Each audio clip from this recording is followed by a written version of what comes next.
Wow, good greetings, everybody. This is Reverend Thabiti again. It's good to be with you. This is part 2 of the cause and cure of human suffering. And so before we start, I just want to give a little bit of a disclaimer on the last video that only hours before recording that video, I found out that my best friend from my high school years had passed away. And he and I did everything together. I mean, he was just the most fun. He was the funniest guy that you ever wanted to be around. We even served 4 years together in the U.S. Navy. And it just hurts so bad to have to watch the suffering of anybody, especially those that get the closest to our hearts.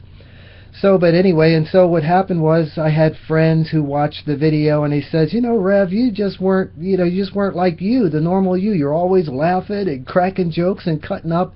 And that's true, except this time the subject matter, I think, is just a little bit too serious to be making light of, because the world is suffering from every ailment and disease that we can create a name for, and it is all due to the ignorant neglect of internal cleansing, which is what was covered in the first video.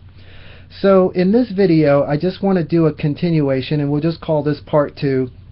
And I just want to say a few things in the beginning, which is, number one, I'm going to let you know that for those of you who actually take heed to what I'm talking about in this video, I'm just going to let you know that this is the one time that it actually hurts to be right, because you're going to find a lot of ignorance that's going to want to argue with you, that's going to want to debate with you, but this is the one time that it hurts to be right. Why? Because you're going to get to watch everybody else suffer and suffocate in their own filth and come down with all types of unimaginable ailments and diseases, all because they could not be taught. And the worst part of it is, it's the most educated people in our society who are the most difficult to teach the most simple truths in life, because their brain has developed into such complex understanding. So let's begin now with a little bit of biblical reference, which is the Bible there's 1,000 versions of the Bible. There's the Catholic version, the Jehovah's Witness version, there's the Book of Mormon, there's the King James version, a New English Standard. There's all types of versions, and of course everybody believes that their version is the accurate version, and there's nothing that any of us can do to get between those individuals and what they choose to believe. So I'm not going to go there, but what I am going to do is I just want to break this down into some simple understanding, and that is, in the beginning, okay, God spoke to Adam. And then what God said to Adam was very simple, which was, it wasn't, hey, you know, what do you think of Eve, and how do you like this Garden of Eden, and what do you think of this paradise place? No, what God had was just this single concern, which was this, what it is that you put in your mouth. So God said to Adam, don't eat the forbidden, or else you're going to die. Then the serpent said to Eve, are you kidding? I don't believe that crap, because, you know, if you eat the forbidden, then all that means is that you're going to become like God. And so basically what the serpent said to Eve was that it is okay to eat the forbidden and that you won't die. So what has happened in the human race is everything has gone wrong because Adam and Eve chose to disobey God. And that disobedience still continues today. In other words, everybody wants to run their mouth, but nobody wants to do the work. You've got all of these preachers out there that are just giving you all of these erroneous beliefs. They're telling you all of these untruths, even though they are, in their hearts, they're good intentioned, just like the doctors. They're good intentioned, but underneath they're actually unconscious murderers, because they don't understand what it is that you're going to be learning today. So what I mean is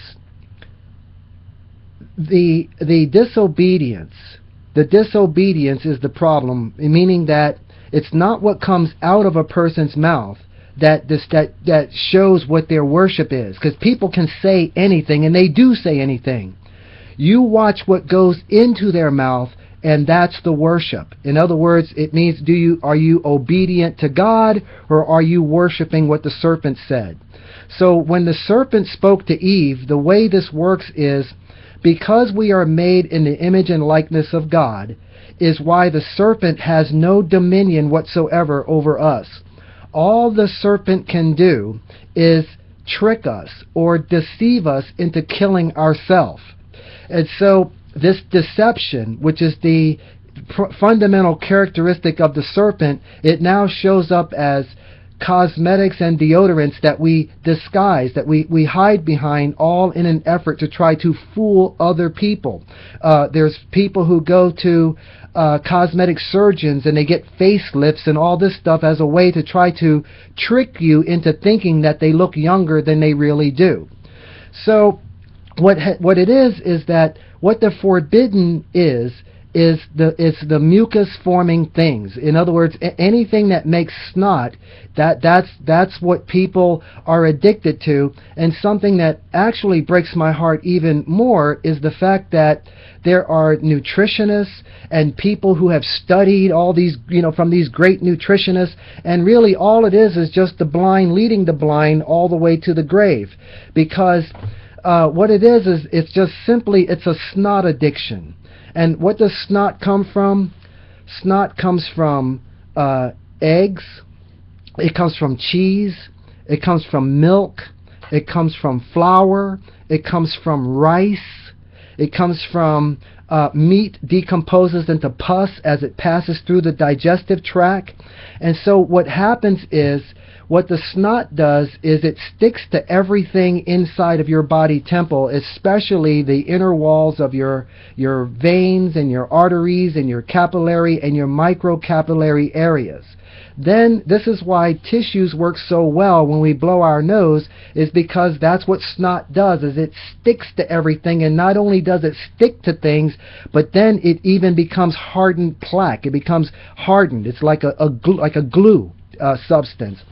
So what happens is this snot accumulates inside of our body temple, and then what it does is it causes local constipation. In other words, constipation is the obstruction, which is the whole nature of the snot, is to obstruct, meaning that once it fills your veins or once it fills your capillaries, then that means that the nutrition that's coming from your breathing and the nutrition that's coming from your food is not reaching that area inside of your body, and it causes that organ to suffocate and decay and die. And so then the surgeons will go in and replace the organ as if it's the organ's fault. So, of course, there's always going to be the ignorant. The ignorant are the ones that are going to somehow debate that cleanliness is a bad idea. But let me just ask you to think about it.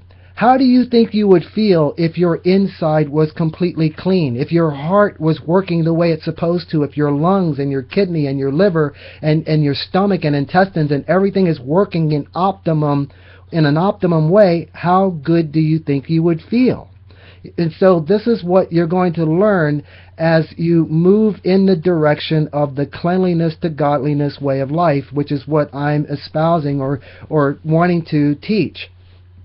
Before I forget, I also want to say, please consider clicking the subscribe aspect, and definitely post your comments. I also appreciate that, and definitely let's help get the word out, because who else has to die? Who else has to suffer before we're finally ready to learn? Even Jesus said, let the dead bury the dead, because what's actually, because I'm running out of time, I'll just go ahead and start video number 3, and I'm just going to go ahead and we'll cut this one now. I will see you in the next video, part 3. Love you.